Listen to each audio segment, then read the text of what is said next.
Na prípravu jablkového koláča budeme potrebovať 40 dkg hladkej múky, 25 dkg masla izbovej teploty, pol balíčka kypriaceho prášku do pečiva, 15 dkg práškového cukru, 2 polievkové lyžice mlieka v prípade, ak bude cesto tvrdé, 2 kusy vajec. Na plnku budeme potrebovať kilo nastrúhaných jablk, pol balíčka vanilkového alebo škoricového cukru, podľa chuti kryštálový cukor.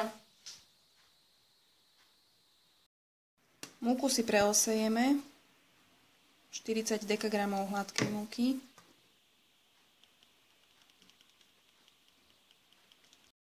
Pridáme pol balíčka kypriaceho prášku do pečiva. Miešame s múkou a pridáme 15 dkg práškového cukru, ktorý si tiež môžeme preosiať.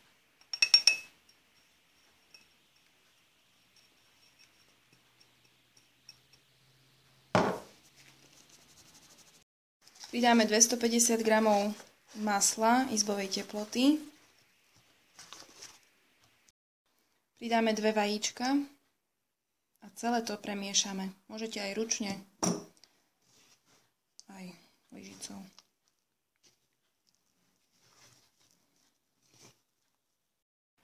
Cesto sme si rozdelili na dve polovice, nechali odstať asi 20 minút v chladničke a teraz ho vyvaľkáme.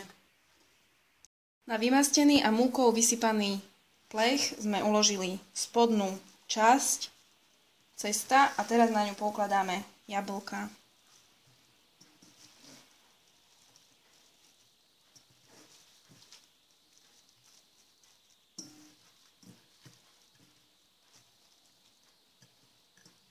Jablká navrch posypeme kryštálovým cukrom. Použijeme 2 polievkové lyžice.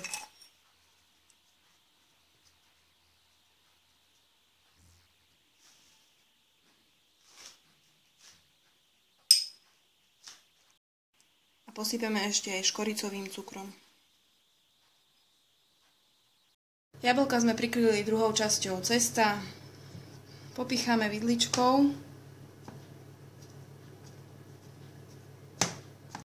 Cesto dáme do pretriatej rúry na 180 stupňov, približne na 30 až 45 minút, treba to sledovať.